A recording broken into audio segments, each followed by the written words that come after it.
Welcome to the Sunken Ledger. Here, we chart the ocean's darkest tales of lost souls, cursed ships, and ancient legends.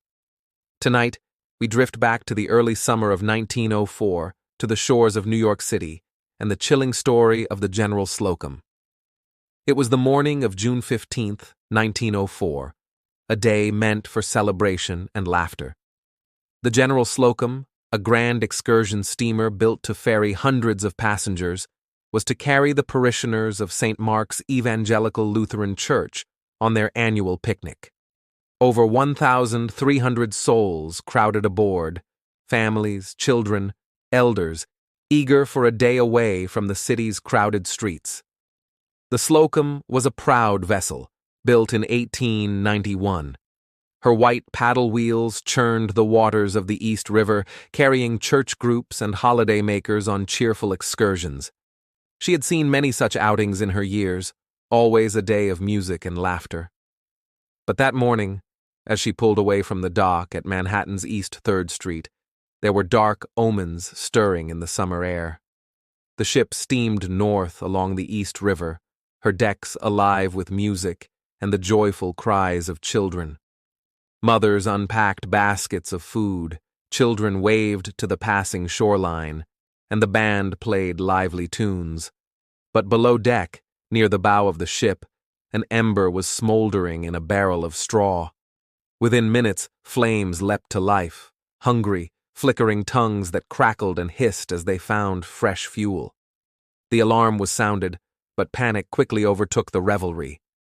The crew, untrained and unprepared, fumbled with rotten fire hoses that burst apart under pressure. Lifeboats, painted a cheery white, were lashed to the deck with wire and couldn't be freed. Passengers scrambled in terror as the fire spread, smoke billowing up from the lower decks and turning the bright summer sky a choking black.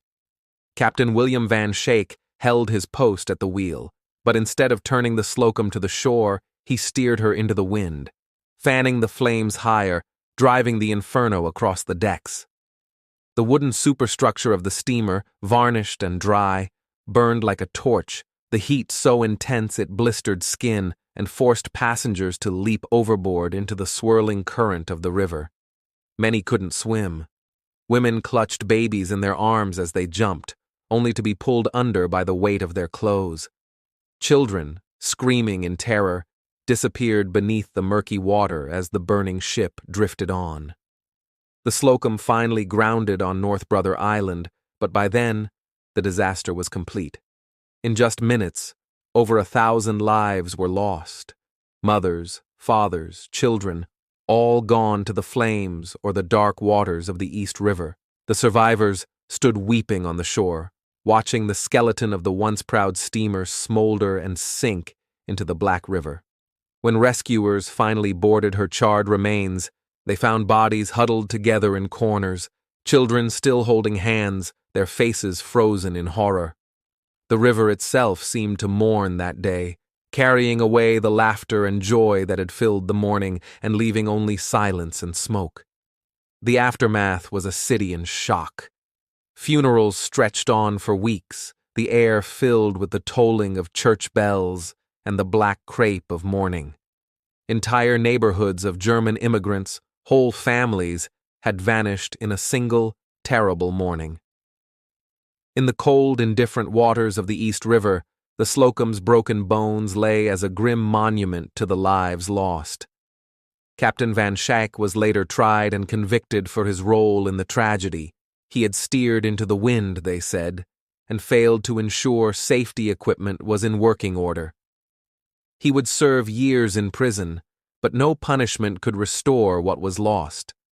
To this day, the disaster of the General Slocum remains one of the deadliest maritime tragedies in American history, overshadowed only by the sinking of the Titanic a decade later. Yet few remember her name, or the 1,000 souls who never came home. Some say on quiet summer mornings, if you stand along the East River and listen to the wind, you can still hear the faint strains of music, the laughter of children long gone, echoes of a day that turned from joy to horror in the blink of an eye. Thank you for listening to the Sunken Ledger. Subscribe for more true tales from the depths.